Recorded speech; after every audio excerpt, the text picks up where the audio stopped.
আজ অন্য ধরনের একটা ডিমের তরকারি বানাবো, কারি, যেটাকে আমার মা বলে ডিম টোপা আর আমি বলি ডিমের চচ্চড়ি।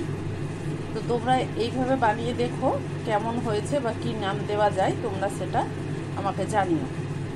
তার জন্য আমি কড়াই বসিয়ে দিয়েছি। কড়াইয়ে তেল, সর্ষের তেলেই করব, তেল দিয়ে দিয়েছি পরিমাণ মতো। ঝিরি ঝিরি করে আলু আর পেঁয়াজ এর সাথে কেটে নিয়েছি। তেল গরম হয়ে গেছে, তাতে আমি গোটা জিরে তেলে দিলাম। তেলে দিয়ে ফোড়নের গন্ধটা বেরোতে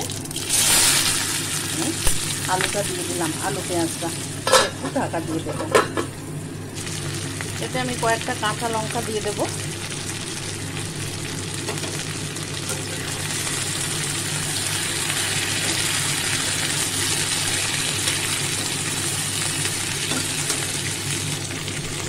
পরিমাণ মতো নুন দিয়ে দিলাম।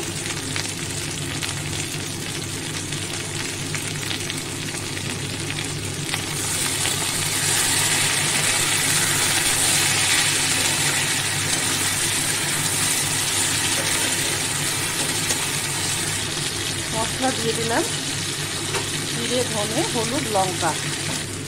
মশলাটা দিয়ে বেশিক্ষণ কষাবো না, অল্প একটুক্ষণ কষিয়ে আমি এতে জল অ্যাড করে দেবো। রান্নাটা করতে বেশিক্ষণ টাইম লাগে না। অল্প একটু গরম মশলার গুঁড়ো দিয়ে দেবো।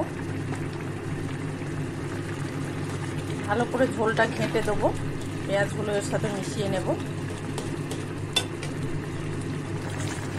এই সময় আমি একটু টমেটো পিউরি দিয়ে দিলাম।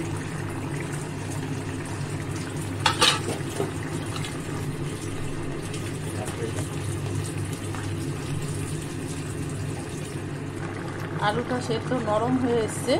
এই পর্যায়ে আমি ডিমগুলো ভেঙে ভেঙে এইভাবে দিয়ে দেবো তেলে করে।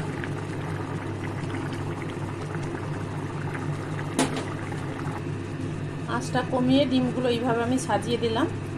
যতটা ডিম তোমরা দিতে চাও, যে কয়টা, সেই কয়টা ডিম এইভাবে ভেঙে ভেঙে ওপর থেকে দিয়ে দিলে।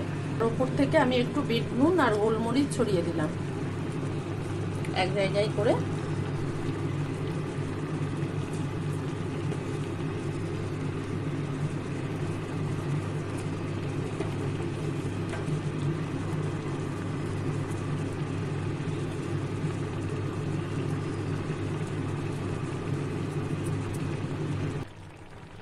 ডিমগুলো দিয়ে আমি ঢাকনাটা দিয়ে দিলাম। ঢাকনাটা খুলে একবার দেখে নেব।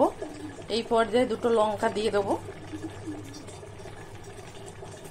আমরা একটু ঝোল খেতে ভালোবাসি আমার ছেলেরা, তাই আমি একটু ঝোল ঝোল রেখেছি। তোমরা চাইলে জলটা অল্প করে রাখতে পারো, অল্প করে দিলে তখন টেনে যাবে জলটা। সেই পর্যায়ে তোমরা দেখে নামিয়ে নেবে। আমার হয়েই এসছে, আর একটু আমি রাখবো, রেখে তারপর আমি গ্যাস বন্ধ করে দেব। ডিম টোপা বা ডিম চচ্চড়ি যাই বলো না কেন, আমার হয়ে গেল।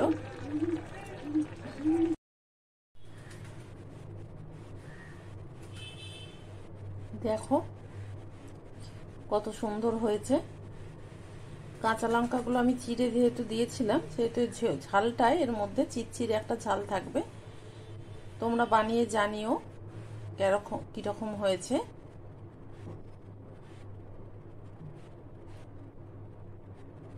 খেতে অসাধারণ। রুটি, লুচি, পরোটা সবের সাথেই যাবে, পোলাও। খুব সুন্দর একটা রেসিপি, তোমাদের কাছে বানিয়ে দেখার অনুরোধ রইল। নমস্কার বন্ধুরা।